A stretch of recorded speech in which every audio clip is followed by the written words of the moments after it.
पाकिस्तान में जिन लोगों ने इस चीज़ को किया है उन तक दर्द को पहुंचाना है, उनको पेन देनी है, क्योंकि ये पाकिस्तान के लोगों का नहीं, पाकिस्तान आर्मी का एक्ट है जो उन्होंने पहलगांव में किया है। जब मोदी जी ये कहते हैं कि मैंने आर्मी को फ्री हैंड दे दिया है, उसके बाद पाकिस्तान में क्या डर का माहौल होगा?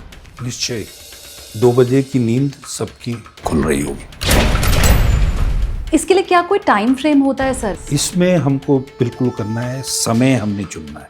क्या आतंकी ऐसी भाषा बोलते हैं सर कि जाके मोदी को बता देना? टेररिस्ट भी ये जानते हैं कि प्राइम मिनिस्टर मोदी एक हैं और बहुत स्ट्रॉन्ग विल्ड आदमी।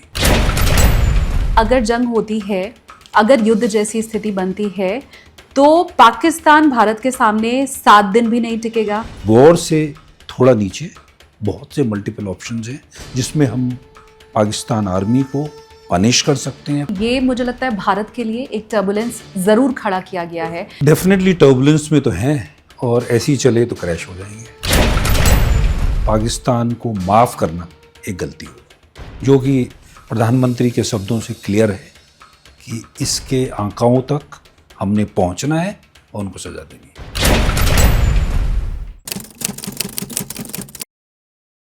हेलो एवरीवन, अपनी कुर्सी की पेटी बांध लीजिए क्योंकि आप देखना शुरू कर चुके हैं take off with SKT. SKT यानी कि मैं शालिनी कपूर तिवारी। देश में इस वक्त अजीब माहौल है। गुस्सा तो है ही लोगों के मन में पहलगाम में जो कुछ हुआ उसके बाद, और वो जायज़ भी है, हर कोई ये मान रहा है। लेकिन इसके साथ साथ एक मांग उठ रही है जो हर भारतीय कर रहा है कि पाकिस्तान के खिलाफ कड़ा एक्शन लिया जाए। युद्ध तक की बात आम भारतीय इस वक्त कर रहा है। उसका कहना है कि मुंहतोड़ जवाब पाकिस्तान को मिलना चाहिए और ऐसा जवाब मिलना चाहिए कि वो दोबारा कभी ऐसी आतंकवादी गतिविधि के बारे में सोचे भी ना।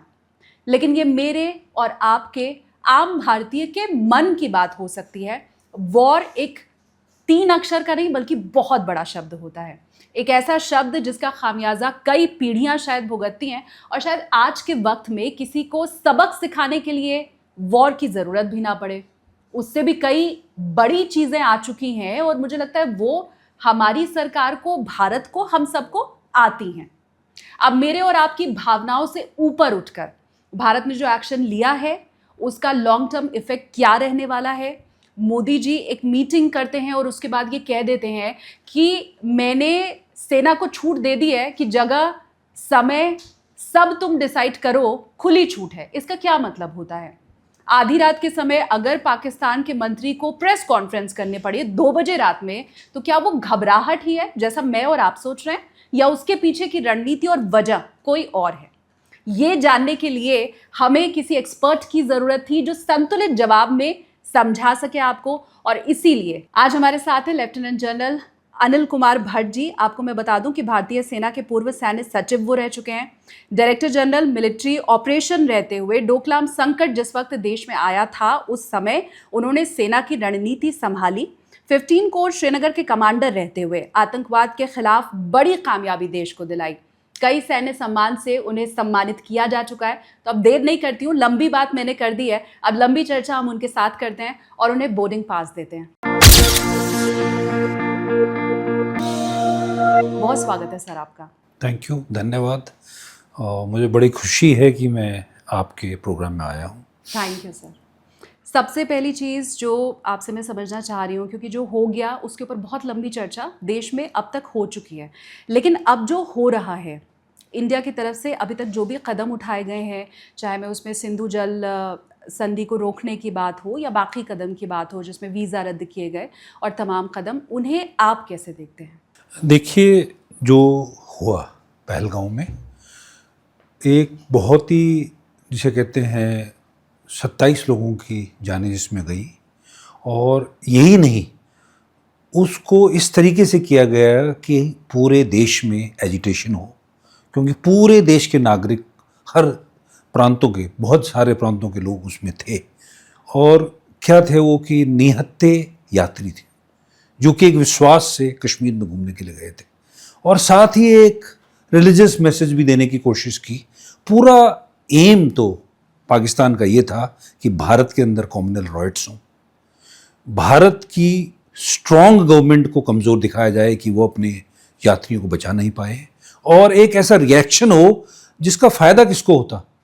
अगर हम एकदम रिएक्ट करते हैं तो पाकिस्तान को, क्योंकि पाकिस्तान में जो मौलवी अभी वहाँ के देश के चीफ बने हुए हैं आशिफ मुनीर, वो ये चाहते हैं कि उनकी जितनी देश के अंदर की कमजोरियां हैं, जो वो बलूचिस्तान को नहीं संभाल पा रहे हैं, जो अपने वो नॉर्थ वेस्ट फ्रंटियर को संभाल नहीं पा रहे हैं, अपनी आर्मी के अंदर उनके जो प्रॉब्लम्स हो रहे हैं, उन सब से डिस्ट्रैक्ट कर कर पूरे देश को इंडिया की तरफ को डिस्ट्रैक्ट कर पाए। तो ये रणनीति जो पाकिस्तान की, इसको हमको समझना चाहिए कि इसी कारण से 6 साल बाद 2019 के बाद में ये इतना बड़ा हादसा हुआ। पर शायद कहीं पाकिस्तान ये भूल गया कि पिछली बार जब पुलवामा हुआ था तो हमने बालाकोट किया था, और हमारे पास बहुत से ऑप्शंस हैं जिनका हम इस्तेमाल कर सकते हैं। निश्चय ही उनके मिनिस्टर को 2 बजे रात को कॉन्फ्रेंस तो करनी ही पड़ेगी। हमारे प्रधानमंत्री ने हमारी देश की सेनाओं को खुला हाथ दे दिया कि आप कीजिए, और इसका जो ये हुआ है इसके लिए रेट्रीब्यूशन होना चाहिए। और निश्चय ही हमारी सेना के पास प्लान्स हैं, होंगे, और उनका इस्तेमाल किया जाएगा। जब मोदी जी ये कहते हैं कि मैंने आर्मी को फ्री हैंड दे दिया है, जब ये कहा जाता है कि भाई समय, तारीख और टारगेट ये तीनों आप डिसाइड कीजिए, पूरा फ्री हैंड है, तो इसका क्या मतलब होता है? देखिए, इससे कहते हैं पॉलिटिकल लीडर की क्लैरिटी, कि वो ये नहीं बोल रहे हैं कि आप ये करिए, ऐसे तरीके से करिए। जो काम सेना का है वो सेना को दे दिया है, क्योंकि समय भी हम निश्चय करेंगे, आज करें, कल करें, 6 महीने बाद करें, 1 साल बाद करें, क्या करें, कितना, कहाँ तक जाएं, क्या रेट्रीब्यूशन के लिए हम किस अपने औजार को इस्तेमाल करें, किस हथियार को इस्तेमाल करें, किस तरीके को इस्तेमाल करें। जैसे आप बोल रहे हैं कि लड़ाई, एक जो रेट्रीब्यूशन है वो तो शुरू हो ही गया है। IWT ट्रीटी को हमने होल्ड कर दिया है, बेंच में कर दिया है, और हम उसको रिव्यू कर रहे हैं कि उन नदियों का पानी जो हम आपस में बांटते थे, वो क्या हमने, जो पाकिस्तान को इतना छूट दी हुई थी, 70% पानी उनको देते थे, क्या वो उसके लायक हैं, या उसको हमने उस ट्रीटी को रिव्यू करना है? निश्चय वो रिव्यू हो रही है। आपको पता है कि दोनों जगह से मिलिट्री एडवाइजर्स वगैरह को वापस भेज दिया गया है, पूरे एम्बेसीज को कम कर दिया गया है, वीज़ा को निकाला गया। ये तो अन्य बहुत से तरीके हैं जिससे हमने पाकिस्तान में जिन लोगों ने इस चीज़ को किया है उन तक दर्द को पहुंचाना है, उनको पेन देनी है। और खैर, उसके मुख्य में पाकिस्तान आर्मी, क्योंकि ये पाकिस्तान के लोगों का नहीं, पाकिस्तान आर्मी का एक्ट है जो उन्होंने पहलगांव में किया है, और पनिशमेंट भी उनके पास तक ही पहुंचनी चाहिए। अगर मैं इसे दूसरी भाषा में समझने की कोशिश करूं तो क्या जंग शुरू हो चुकी है, चाहे भले वो पानी के रूप में है, क्योंकि हमेशा 2 देशों की सेना लड़े ये ज़रूरी नहीं है क्या? क्योंकि मैं कहीं पढ़ रही थी तो उसमें ये भी था कि आप जब भी इंडस वाटर ट्रीटी जब आप कैंसिल करते हैं या रद्द करते हैं तो पाकिस्तान इसे वॉर ऑफ एक्शन के तौर पे देखता है। क्या ये वाकई सही है? देखिए, कुछ समय से पहले वॉर का मतलब होता था कि दोनों देश की सेनाएं, जल स्थल पूरी सेनाएं आपस में उनकी लड़ाई को, वॉर एक्चुअली अभी भी उसी को कहते हैं। पर एक नया डोमेन आया है पिछले एक डिकेड या उससे ज़्यादा पहले से, जिसे कहते हैं ग्रे जोन वॉरफेयर। और ग्रे जोन वॉरफेयर का मतलब है कि बिना डिक्लेयर करके लड़ाई चल रही है। वो लड़ाई साइबर से हो सकती है, वो लड़ाई प्रॉक्सीज के द्वारा हो सकती है, वो लड़ाई पानी की हो सकती है, ये अनेक तरीके हैं लड़ाई के। तो अगर आप कहिए कि पहलगांव में अगर हमारे निहत्थे यात्रियों को मारा गया, टूरिस्ट को मारा गया, क्या वो लड़ाई नहीं है? वो भी तो एक लड़ाई का हिस्सा है। नहीं तो प्यार से तो नहीं किया गया है वो। इसी तरीके से जैसे पानी, अब हम सोच रहे हैं कि ये पानी रोकने का निश्चय अगर आज हम लें तो हो सकता है इसका आउटकम 1 या 1.5 साल बाद आएगा, पर निश्चय ही उसका नुकसान पाकिस्तान को हमेशा के लिए होगा। ये सब एक्शन जो हैं ये ग्रे जोन के, इसमें साइबर भी हो सकता है, इसमें प्रॉक्सीज का इस्तेमाल हो सकता है, इसमें फाइनेंशियल रिस्ट्रिक्शंस हो सकती हैं, इसमें हमारा नेवी का इस्तेमाल हो सकता है शिप्स को और उनको रिस्ट्रिक्ट करने के लिए, बिजनेस ट्रेड में रिस्ट्रिक्शन डालने के लिए हो सकते हैं, और अन्य देशों की मदद से पाकिस्तान के ऊपर प्रेशर डालने पर भी हो सकता है। तो ये सब जो तरीके हैं, ये एक नई लड़ाई, नया तरीका है ग्रे जोन वॉरफेयर। तो यस, ये ग्रे जोन वॉरफेयर की कार्रवाइयाँ हो रही। आप सर इतने दिनों तक फौज में रहे, आप बारीकी से जानते हैं उनकी भाषा को, कि अगर कहीं का आर्मी चीफ ये बोले, मैं नहीं जानती पर मेरा ख्याल ऐसा है कि शायद किसी देश के आर्मी चीफ ने किसी धर्म का नाम पहली बार लिया है। जैसे पाकिस्तानी आर्मी चीफ की तरफ से हिंदूज़ का नाम लिया गया कि वो तो हमारे साथ कभी नहीं रहेंगे। और अगर मैं डॉट कनेक्ट करने की कोशिश करूं, आई डोंट नो मैं कितना सही हूं या मैं डॉट कितना सही कनेक्ट कर पा रही हूँ, कि उनकी तरफ से हिंदू शब्द का इस्तेमाल किया जाना, फिर भारत में धर्म पूछ के इस तरह से लोगों को मारा जाना, एक तरफ हमास के लीडर्स का वहाँ पर पहुँचना, और ठीक उसी स्टाइल में यहाँ पर भी ऐसी वारदात का होना। तो क्या ये डॉट्स हम ठीक कनेक्ट कर रहे हैं? क्या आपको भी लगता है ऐसा है? और कभी आपको लगता है कि इतिहास में किसी आर्मी चीफ की तरफ से ऐसे किसी धर्म का नाम लिया गया था? ये बहुत जगह पहले भी हुआ है, ऐसी बात नहीं है।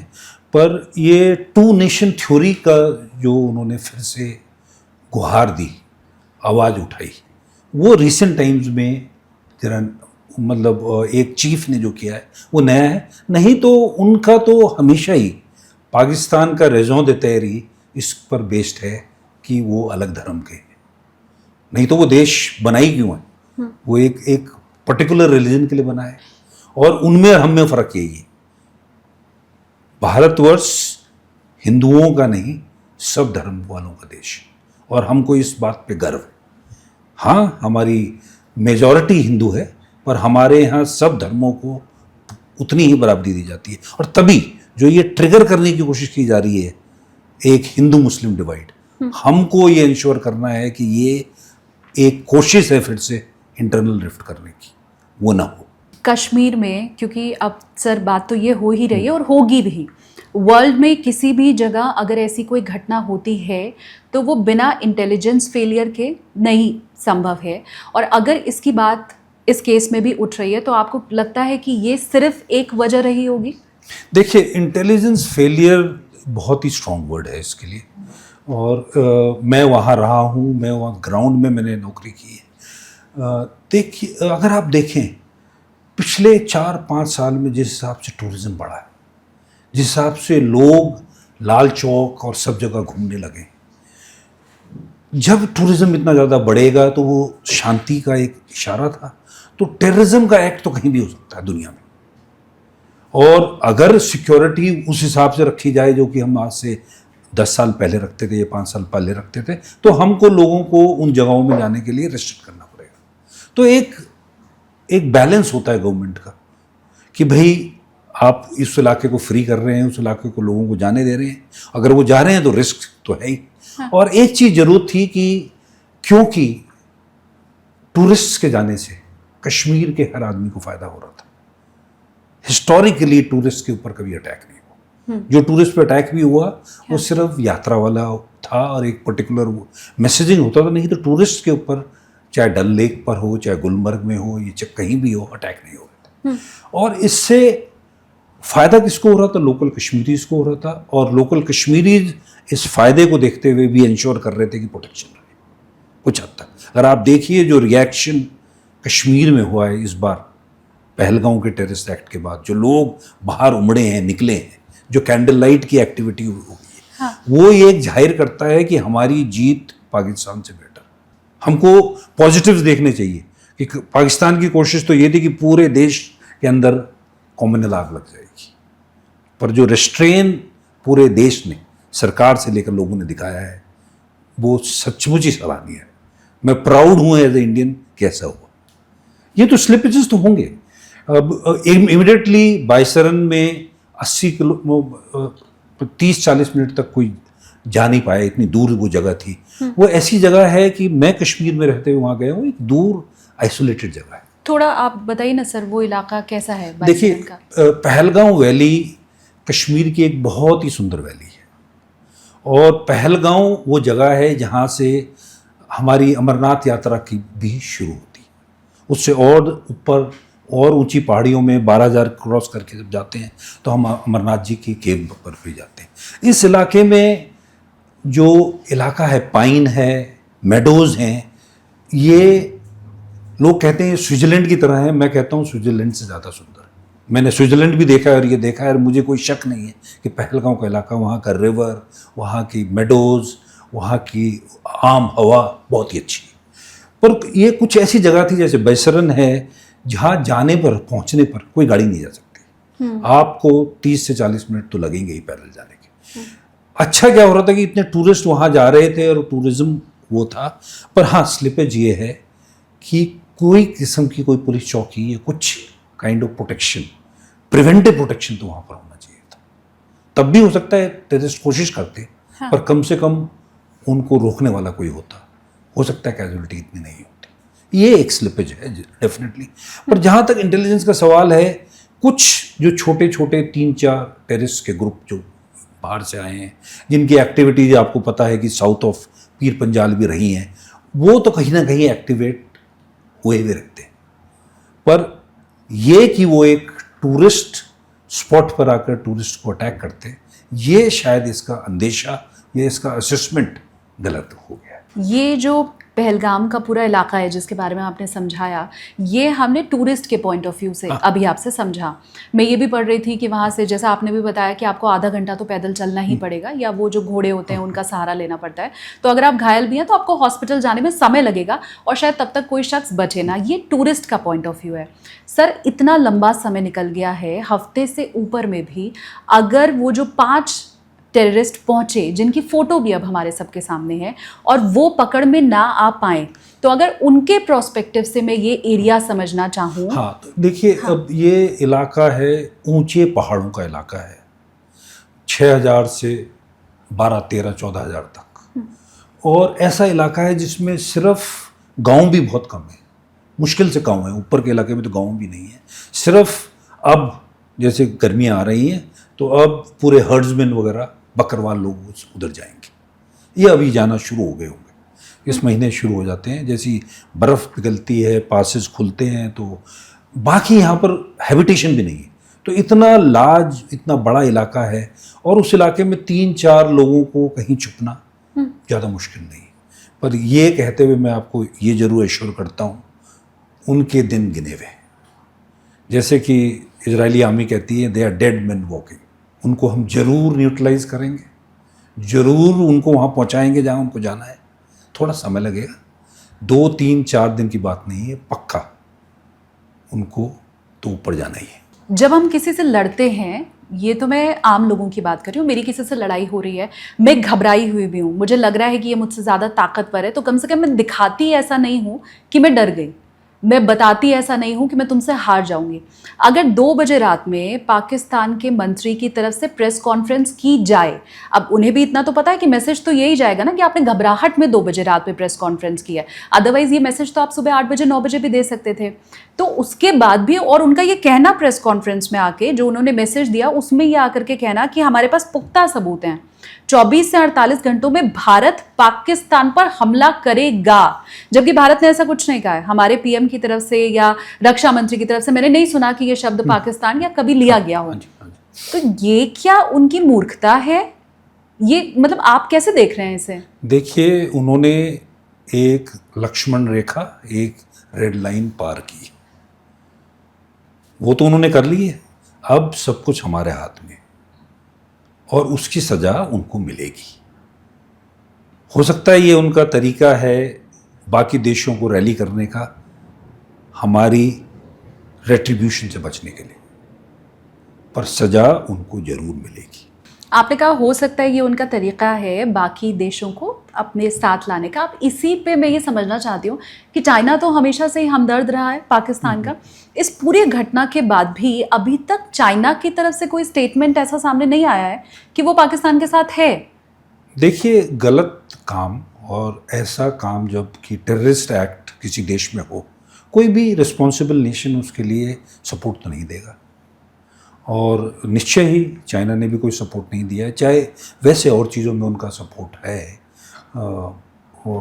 डिप्लोमेटिकली है, मॉरली है, पर इस एक्टिविटी के लिए जो कि बिल्कुल उनको भी लगता है कि गलत है, वो सपोर्ट नहीं होगा। पर सपोर्ट हो ना हो, हमारे साथ गलत हुआ है, हमने उसका बदला लेना है। पाकिस्तान ने भी इसके पहले कई आतंकी हमले झेले हैं और वहाँ जब भी निर्दोष लोग मारे गए हैं और ऐसी घटना के बारे में जब जैसी खबर आती है, ब्रेकिंग न्यूज़ ही आती है, तुरंत भारत की तरफ से भी एक शोक संदेश भेजा जाता है। हमारे जितने सेना प्रमुख हो गए या हमारे पीएम हो गए, वो कम से कम एक ट्वीट करके ये बताते हैं कि हम पाकिस्तान के साथ हैं और आतंकवाद का हमेशा सफाया होना चाहिए। इस घटना के बाद भी जब पूरा भारत स्तब्ध था, विश्व के बाकी देशों से भी हमारे लिए संदेश आए, सोशल मीडिया पे आए, तब भी पाकिस्तान उस वक्त खामोश रहा। और जब पहली बार उनकी तरफ से कुछ कहा गया तो यही कहा गया कि ये तो इंडिया का प्रोपेगेंडा है। इंडिया की ये आदत रही है कि ऐसा काम करके, ऐसा आतंकी हमला खुद करवा के और हमारे ऊपर ठीकरा मर देना। ये उनका फर्स्ट स्टेटमेंट था हमारे पड़ोसियों का। तो देखिए, वो एक अंग्रेजी का शब्द इस्तेमाल करते हैं, फॉल्स फ्लैग ऑपरेशंस। पर ये फॉल्स फ्लैग ऑपरेशंस हिंदुस्तान जैसा डेमोक्रेटिक नेशन नहीं करता। हमारे लिए हमारे लोग, उनकी ज़िंदगी की वैल्यू बहुत ज़्यादा है। सवाल ही नहीं उठता कि ऐसी चीज़, ये पुलवामा के बाद भी बोली गई थी, अभी भी बोली जा रही है। फैक्ट ये है कि पाकिस्तान अपनी गलती को जो उन्होंने किया है उसको, उससे डिनाइल के लिए कुछ भी करेंगे। ये ह्यूमन लाइफ की रिस्पेक्ट पाकिस्तान में नहीं। उनको फ़र्क नहीं पड़ता कि वो अपने लोगों को बलूचिस्तान में मारें, अपने लोगों को नॉर्थ वेस्ट फ्रंटियर में मारें, अपने शिया लोगों को मारें या अपने और अहमदियों को मारें। इस देश में हर एक नागरिक की लाइफ की बहुत इंपॉर्टेंस है। हम दोनों के देशों की वैल्यू सिस्टम्स अलग है। तो वो उनका ये कहना भी है कि फॉल्स फ्लैग ऑपरेशन है, एक ड्रीम है जो कि मे बी एक जो माइंड है, कंटामिनेटेड माइंड है, वही सोच सकता है। पाकिस्तान अगर ये कह रहा है कि जाओ, हमने भी शिमला समझौता रद्द किया, तुम क्या हमारे ऊपर एक्शन लोगे, हम तुम्हें बताते हैं कि बदले में अब हमारी तरफ से तुम्हारे एक्शन का रिएक्शन क्या है। तो थोड़ा ये समझाइए ना सर कि ये देखिए, शिमला समझौते को तो वो वैसे ही तोड़ रहे थे। एलसी की पूरी इज्जत तो उन्होंने नहीं की है। साइचिन भी शिमला समझौते के बाद ही हुआ है, जब उन्होंने कोशिश की साइचिन में आने की और हमने इंश्योर किया कि वो वहाँ ना आ पाए और हमने ऑक्यूपाई किया। कारगिल भी उन्होंने किया। तो शिमला समझौता जो हमको डरा रहे हैं कि वो उसको हम खारिज कर देंगे, क्या खारिज करेंगे? वो तो एक बोलने की बात है कि एक आर्ग्यूमेंट में वो भी कह रहे हैं कि अच्छा, मेन चीज़ ये है कि IWT का इफेक्ट जब उनको आएगा तो उनके ही लोग उनको कर्ज करेंगे। पानी एक ऐसी चीज़ है जो कि पाकिस्तान जैसे देश के लिए बहुत अहम है, और अगर ये IWTT को हम रद्द कर देंगे, अभी तो हमने हेल्ड एंड बेंच किया है, हाँ। तो उसका नुकसान अगले सालों में पाकिस्तान झेल नहीं पाएगा। मैं कहीं पढ़ रही थी सर, क्योंकि जब ये ट्रीटी हमने हेल्ड की तो उस वक्त ये खबरें आई थी कि इंडिया की तरफ से ये बताया गया, उस लेटर में जो लिखा हुआ था उसमें ये कहा गया कि हम ऑलरेडी 3 बार उनको अप्रोच कर चुके थे कि आप हमसे इसके ऊपर बात कीजिए, इस ट्रीटी के ऊपर, क्योंकि इसमें ज़्यादातर तो आपके हित के लिए ही चीज़ें हैं, हमारे लिए तो कुछ है नहीं और इसको रिव्यू करने का टाइम आ गया है। उन 3 बार में उनकी तरफ से कोई रिप्लाई नहीं आया। बट फाइनली जब हमने उसको हेल्ड किया तो वो फिर वही चीखने लगे, चिल्लाने लगे। मतलब अब उनको समझ आया, लेकिन पहले से जो 2 बार 3 बार से इंडिया ने उनको कहा था कि इसको रिव्यू करने का टाइम है, उस पर उनकी तरफ से कोई जवाब नहीं आया। तो क्या पर मेन हमारा इशू था आर्बिट्रेशन के ऊपर था। खैर मैं उसकी डिटेल में नहीं जाऊंगा, पर वो ये है कि जब भी दोनों देशों में IWT के बीच में कोई डिसएग्रीमेंट होता है कि कहीं हम डैम बना रहे हैं, run of the water dam होता है जो कि मतलब जिसका पानी नहीं रोका जाता पर उससे पावर के लिए हम बना सकते हैं, तो उन्होंने कुछ जब ऑब्जेक्शंस होते हैं और दोनों कंट्रीज में डिसएग्रीमेंट होता है तो उसके तरीके थे सोल्यूशन के। पहले आपस में बात करो, नहीं तो एक आर्बिट्रेटर लो, नहीं तो वो इंटरनेशनल कोर्ट में जाओ। अब उसमें ये डिफाइन नहीं था कि पहले क्या करना है, तो हम उसके उस प्रोसेस की क्लैरिटी चाहते थे और उसके लिए 2-3 बार बात हुई थी, पर वो उसका कोई जवाब ही नहीं दे रहे थे। तो अब तो यही है कि हम इसको पूरे को ही बेंच में हेल्ड करेंगे, और अगर आप ऐसी कार्रवाइयाँ करेंगे तो ये ट्रीटी जो है, अगर आपने वातावरण ही बदली कर दिया है तो ये ट्रीटी भी आप इस लायक है नहीं कि आपको भारत से जाते हुए पानी को आपको दिया जाए। मैं मोदी जी के 2 स्टेटमेंट के 2 शब्दों को आपसे और बेहतर तरीके से समझना चाहूँगी, क्योंकि वो इंटेंस उसका क्या है ये आप बेहतर बता पाएंगे। आज के पहले हम ये सुनते थे कि सिनेमा और आतंकवाद एक साथ नहीं चल सकता। आज के पहले हम ये सुनते थे कि खेल और आतंकवाद एक साथ नहीं चल सकता। ये पहली बार है जब पीएम के साइड से ये कहा गया है कि खून और पानी एक साथ नहीं बह सकता। इसका क्या मायने है? तो इसका मतलब यही है कि अगर आप टेररिस्ट एक्ट जैसे आपने पहलगांव या पुलवामा में किए हैं और अगर आप यही करते रहेंगे तो हम आपको एज अ अच्छा नेबर पानी तो नहीं देते रहेंगे। आज के दिन में जो इंडस वाटर ट्रीटी है और जो टोटली एडवांटेज पाकिस्तान है, जो ऐसी ट्रीटी दी है जिसमें कि हमने उनको 3 नदियों का पानी और काफ़ी प्रतिशत में ज़्यादा दिया है। हाँ। जो ऐसी ट्रीटी है कि हर हिसाब से पाकिस्तान के फायदे, तो आप हमारे फायदे का नुकसान उठा रहे हैं कि आप हमारा खून बहा रहे हैं। तो अगर खून बहेगा तो पानी नहीं बहेगा। इसके अलावा मोदी जी की तरफ से ये भी कहा गया, जो फर्स्ट स्टेटमेंट था उनका, कि हम आकाओं तक पहुंचेंगे, आकाओं को ख़त्म करेंगे। जी हाँ, जी। तो ये एक बहुत ज़रूरी है कि देखिए टेररिज्म में 2 लोग होते हैं। एक तो करने वाला, वो तो प्यादा है, चेस का जैसे वो तो एक मतलब वो तो यूज़ हो रहा है। सबसे इम्पोर्टेंट होता है ब्रेन, दिमाग, जहाँ से ये थॉट, ये टेररिज्म ओरिजिनेट कर रही है। और वो टेररिज्म कहाँ से ओरिजिनेट हो रही है? एक तो जो टेररिस्ट लीडर्स हैं जैश के, जो एलईटी के, जो उनके लीडर्स जो पाकिस्तान में बड़े राजाओं की तरह रहते हैं। कहने को तो वो अंडर कस्टडी हैं, पर वो उन्होंने पूरा मुरिदके में और जगहों में अपना राज चलाया हुआ है। और दूसरा सबसे बड़े आंका तो पाकिस्तान आर्मी है, जो उनको पैसा देती है, ट्रेन करती है और यहाँ भेजती है। ये जिस मकसद से पाकिस्तान आर्मी के ज़रिए किया गया था पूरा हमला, क्या वो उसमें कामयाब होते आपको दिख रहे हैं? क्योंकि आपने अभी कुछ देर पहले बताया कि असीम मुनीर ये चाहते हैं कि वो इसी के ज़रिए अपनी लोकप्रियता बढ़ा सकें या उनसे कोई सवाल ना पूछे उनकी जनता, तो ये डाइवर्ट कर दो माइंड। तो देखिए कुछ हद तक तो देखिए, आपने पूछा मुझे सबसे पहले कि वॉर, और आपने ये भी सबको बताया कि वॉर का कॉस्ट बहुत ज़्यादा होता है। क्योंकि सिर्फ पैसे से नहीं पर लाइफ से पूरे देश पीछे चला जाता है। और war is always the last option. But short of war, there are multiple options which we can exercise and we will. पर आसिफ मुनीर का क्या मकसद है कि पाकिस्तान आर्मी का रैशनल क्या है? कहीं दूर किसी से खतरा है, वो खतरा किससे हो सकता है? भारत से। पाकिस्तान आर्मी को लोग क्यों पहचानेंगे, उनको पावर में क्यों रहने देंगे अगर उस देश के अगेंस्ट कोई खतरा है? तो वो हमेशा ही चाहेंगे कि ये जो डेंजर है जो इंडिया से बना है उसको एजिटेट होता रहे, लड़ाई ना हो। सिर्फ लोगों को पावर अपने पास रखने के लिए इन्वायरमेंट को ऐसा एजिटेट किया जाए कि भाई खतरा है और हम अब आपको इस खतरे से बचाएंगे। और वो जो ये बीच बीच में कहते रहते हैं कि हम न्यूक्लियर पावर हैं और इंडिया ये ना समझ ले कि हमने भी चूड़ियाँ पहन रखी हैं, हम भी जवाब देंगे, तो ये न्यूक्लियर पावर वाला जो जिक्र बार बार उनकी तरफ से किया जाता है। जी हाँ, ये तो सच है कि वो न्यूक्लियर पावर है और हम भी न्यूक्लियर पावर है। पर जैसे मैंने कहा, तभी जो ऑप्शंस हैं और जो भी हम करने की सोचेंगे, we will exercise options short of war. और ऐसी बात नहीं है कि अगर न्यूक्लियर पावर एक ही नहीं है, दोनों।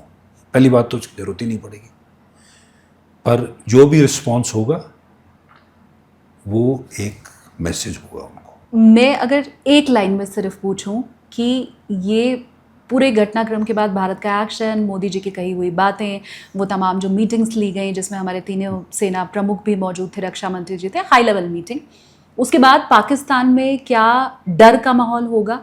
निश्चय 2 बजे की नींद सबकी खुल रही होगी। इसके लिए क्या कोई टाइम फ्रेम होता है सर कि मतलब आज इंडियन हम तो ये चाहते हैं कि आज ही बदला हम ले लें? नहीं, इसमें हमको बिल्कुल करना है, समय हमने चुनना है।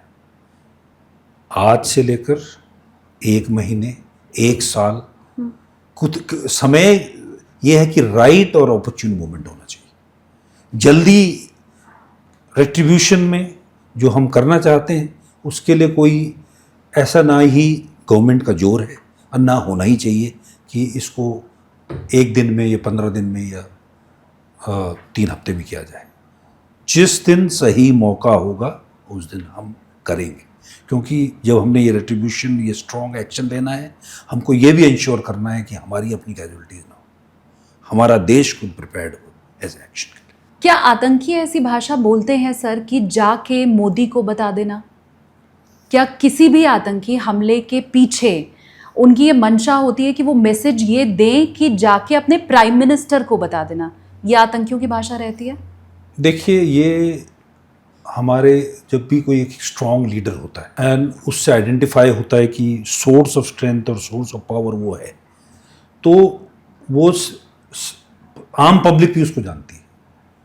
और ये तो आपको ये सोचना चाहिए कि टेररिस्ट भी ये जानते हैं कि प्राइम मिनिस्टर मोदी एक हैं और बहुत स्ट्रॉन्ग विल्ड आदमी। नहीं, आज के पहले भी देश में इतनी आतंकी घटनाएं हुई, उसमें भी लोगों को मारा गया, पर कभी किसी आतंकी ने ये नहीं बोला कि जाके अपने पीएम को बता देना। ये भी पहली बार ही हुआ है।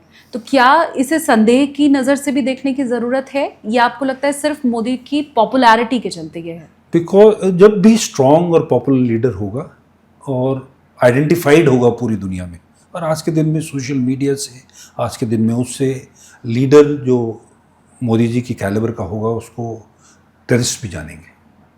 तो इसलिए वो एक मैसेजिंग करनी है कि मोस्ट पावरफुल आदमी को हम मैसेज भेज रहे हैं। मैं एक चीज़ जब से ये पूरी घटना हुई थी पहलगाम की, उसके बाद सोच रही थी कि उन्होंने चुन चुन के जो वहाँ पर पुरुष पर्यटक पहुँचे थे उन्हें मारा, लेकिन ये घटना और विभत्स हो सकती थी अगर जो वहाँ बच्चे मौजूद थे, जो महिलाएं वहाँ पर पहुँची थी, उन्हें भी मारा जाता। और टेररिस्ट के लिए तो उसके तो सीने में दिल नहीं होता है ना, वो तो ऐसी घटना को अंजाम दे सकता है। और शायद उसके बाद इस वक्त हम और रो रहे होते, चीख पुकार और मच रही होती, गम और बड़ा हो गया होता। तो ये आतंकियों की तरफ से एक्शन उठाया जाना, उस घटना को और विभत्स वो कर सकते थे। उन्होंने विभस्त ऐसे करके ही किया, एक डर फैलाया, हर एक उस परिवार में उस बच्चे को, उस लेडी को एक ट्रॉमा दिया है लाइफ टाइम का, जो कि अगर उनको मार दिया हो तो शायद नहीं होता, कि लो हम ऐसे करेंगे। कोल्ड ब्लडेड किलिंग उनके सामने हुई है। उनके दिमाग पे जो हथियार चलाया है वो गोली से ज़्यादा खराब है। तो उन्होंने, they have not done it as a favour, they have done it to spread their terror, their fear to a larger number of people. शुरू में जब ये घटना घटी तो सोशल मीडिया पे बहुत लोगों का जो आक्रोश था वो ऐसे नहीं निकला कि बायकॉट कश्मीर। अभी थोड़ी देर पहले आपने कहा कि मुझे गर्व है, मैं भारतीय हूँ। मैं भी फ़ख्र के साथ कह सकती हूँ, क्योंकि मुझे मालदीव वाली घटना याद है। उसके बाद हर इंडियन ने कहा था कि बायकॉट मालदीव, लेकिन अभी तक किसी भी भारतीय ने ये नहीं कहा था कि हमें कश्मीर नहीं जाना है, या हमें वहाँ के पर्यटन को या वहाँ के लोगों को नहीं समर्थन देना है। पर अब धीमे धीमे करके ट्रेंड बदल रहा है। जैसे जैसे वक्त आगे बीतता जा रहा है, वो मुझे लग रहा है कटुता, और एक तो कश्मीर जाने का भय भी कि हम कैसे जा सकते हैं। तो आपको लग रहा है, क्योंकि आपने इतना वक्त भी वहाँ पर बिताया, आपने खुद कहा कि पर्यटन ही वहाँ का जीवन है, और पहली बार वहाँ के लोग भी बाहर निकले, सड़कों पर कैंडल मार्च किया। ये सीज़न तो गया सर कश्मीर का, आगे फ्यूचर आप क्या देख रहे हैं? देखिए, एकदम और इमीडिएट भय तो स्वाभाविक है, होना ही है, मतलब ऐसा बड़ा इंसिडेंट हुआ है। पर अगर हमारे टूरिस्ट अगले साल से कश्मीर जाना बंद कर देंगे तो जीत पाकिस्तान की है, हिंदुस्तान की नहीं। वो हमारे देश का हिस्सा है, सुंदर हिस्सा है। हर एक भारतीय को वहाँ जाना चाहिए और हम जाएंगे। ठीक है, सिक्योरिटी का थोड़ा और हमें बढ़ाना पड़ेगा, वो करेंगे, पर कोई हमारे देश के हिस्से को हमसे डिनाई नहीं कर सकता। हमको इसके बारे में सोचना भी नहीं चाहिए। और ये जाहिर है कि कश्मीर का आम आदमी, मुझे तो इतनी खुशी है कि पिछले 2-4 साल में दूर दराज इलाके, किरण जैसे, मच्छल जैसे, जहाँ की पहले कोई नहीं जाता था, कश्मीरी भी नहीं जाता था, आज के दिन में इंडियन टूरिस्ट जाते रहे। 2 करोड़ टूरिस्ट पहुंचा है। और दूर दूर दराज इलाके में, मच्छल में, किरण में, जो कि ऐसा इलाका है सिर्फ 3-4 महीने के लिए खुलता है, वहाँ हिंदुस्तानी जा रहे थे, वहाँ हमारे यात्री जा रहे थे और अपने देश को देख रहे थे, अपने देश के नए हिस्से को देख रहे थे। तो वो तो मेरे हिसाब से जारी होना चाहिए। इमिडिएटली सिक्योरिटी इशू है, और राइटफुली वहाँ की गवर्नमेंट ने अभी बहुत सी ट्रैक्स वगैरह बहुत से इलाके के जाने के लिए बंद कर दिया है, पर वो तो कुछ समय में निश्चय ही खुलेगा। और निश्चय ही हर हिंदुस्तानी को वहाँ जाना चाहिए। बहुत अच्छा मैसेज आपने और हिम्मत बढ़ाने वाला ये मैसेज दिया है। एक कंपैरिजन ऐसी जब भी कोई घटना होती है तो ज़रूर किया जाता है। वो कंपैरिजन पहले मैं आपको बताऊं, फिर ये सवाल मैं क्यों पूछ रही हूँ वो आगे आपको बताऊंगी। कंपैरिजन ये है कि अगर जंग होती है, अगर युद्ध जैसी स्थिति बनती है, तो पाकिस्तान भारत के सामने 7 दिन भी नहीं टिकेगा। टैंकों में डीजल भरने के लिए उनके पास रसद नहीं है। 3 गुना ताकतवर भारतीय सेना पाकिस्तान से। अब इसमें अलग अलग जो डेटा है आप भी जानते हैं सर कि जवान हमारे पास कितने ज़्यादा हैं, 15 लाख के करीब, उनके पास 7 लाख के करीब। ये एक पूरा मेरे पास डेटा है रिजर्व जवानों का, पैरामिलिट्री का, टैंक का, आर्टिलरी। ये एक कंपैरिजन है। तो ये जब हम कहते हैं कि अगर युद्ध की स्थिति बनी तो वो 7 दिन भी हमारे सामने टिक नहीं पाएंगे, तो सबसे पहले इसके ऊपर मैं आपका रिएक्शन चाहती हूँ। देखिए, मैं 5 साल पहले सेना को छोड़ के आ गया था, तो मैं नहीं बोलूँगा, पर ये बोलूँगा कि ऑप्शंस जो हैं, जो ये इंसिडेंट हुआ है और इसके लिए जो हमारे पास ऑप्शंस हैं, हमारे पास मल्टीपल ऑप्शंस हैं शॉर्ट ऑफ वॉर। और हमको वॉर पे तभी जाना चाहिए कि ये वो ऑप्शंस अगर ख़त्म हो जाए। मेरा ख्याल तो वॉर से थोड़ा नीचे बहुत से मल्टीपल ऑप्शंस हैं जिसमें हम पाकिस्तान आर्मी को पनिश कर सकते हैं, पाकिस्तान को पनिश कर सकते हैं, और हमको पहले वो एक्सरसाइज करनी चाहिए। ये सवाल मैंने क्यों पूछा, मैंने आपको कहा था आगे मैं ज़रूर बताऊंगी। मैं भी यही चाहती हूँ भारतीय होने के नाते कि कभी भी वॉर की सिचुएशन ना बने, क्योंकि उसमें आम भारतीय या आम पाकिस्तानी पिसता है। पर ये कंपैरिजन इसलिए क्योंकि हम कहते तो हैं कि पाकिस्तान हमारे सामने 7 दिन भी नहीं टिक पाएगा, लेकिन हम ये जानते हैं कि जब रशिया यूक्रेन वॉर हुई तो ये कहा जा रहा था 24 घंटे भी यूक्रेन टिक नहीं पाएगा, लेकिन किस तरह से उसको नेटो समर्थित देशों की, अमेरिका की, सबकी मदद मिलनी शुरू हो गई। पाकिस्तान के भी मददगार देश हैं। हमने इजराइल हमस युद्ध में देखा, वहाँ पे भी ऐसे ही लगभग था कि बहुत लंबी वॉर नहीं चलेगी, पर वो भी कितनी लंबी चली। तो अगर ऐसी कोई सिचुएशन आई, ये मेरे दर्शकों की भी मैं अंडरस्टैंडिंग के लिए चाहती हूँ। तो देखिए, इसमें मैं ये कहूँगा कि वाजपेयी जी ने एक बात कही थी, जब लड़ाई, पिछली बार लड़ाई के ऐसे होने का ये था कि लड़ाई शुरू करना तो बहुत आसान है, पर उसको रोकना बहुत मुश्किल है। और यही जो ज़्यादा शक्तिशाली है, उसको सिचुएशन ही ऐसी बनानी चाहिए कि उसके कंट्रोल से बाहर एस्केलेशन ना चला जाए। और अगर हम अपने एम्स को बिना वॉर के अचीव कर सकते हैं तो पहले उसी ही की कोशिश होनी चाहिए। और आपने जैसे बिल्कुल सही कहा, क्योंकि एक बार वॉर शुरू हो गई, शुरू करना तो बहुत आसान है, उसको कब रोक पाएंगे ये कहना बहुत मुश्किल है। क्योंकि आप जो बोल रही हैं वो सिर्फ आज के दिन में दोनों सेनाओं की क्षमता है, पर जो हम नहीं देख रहे हैं वो और सपोर्ट जो अलग अलग जगह से आ सकता है, जिससे कि पूरी कंपैरेटिव वो बदली हो सकती है। पर निश्चय ही शॉर्ट ऑफ वॉर ऑप्शंस हमारे पास अनेक हैं और हमको उसका इस्तेमाल करना ही। अपने पॉडकास्ट में मैं हमेशा टेक ऑफ का, क्रैश लैंडिंग का या टर्बुलेंस जैसे शब्दों का इस्तेमाल करती हूँ। ये मुझे लगता है भारत के लिए एक टर्बुलेंस ज़रूर खड़ा किया गया है, लेकिन हर भारतीय चाहता है कि पाकिस्तान की क्रैश लैंडिंग हो जाए। मैं इतनी पूरी बातचीत के बाद, चर्चा के बाद, अब आपसे फाइनल ये समझना चाहती हूँ कि पाकिस्तान अभी किस जगह पे है ये गलती करके। ये मैंने अपनी तरफ से ऐड ऑन किया कि ये उसकी तरफ से की हुई गलती है भारत के खिलाफ ऐसे आतंकवादी एक्शन की। तो आपको क्या लगता है उसकी मौजूदा स्थिति को देखते हुए और भारत से ये पंगा मोल लेते हुए, माफ़ी के साथ ये शब्द मैं इस्तेमाल कर रही हूँ, तो आपको क्या लगता है कि अभी वो किस जगह पे है? तो डेफिनेटली टर्बुलेंस में तो हैं, और ऐसे ही चले तो क्रैश हो जाएंगे।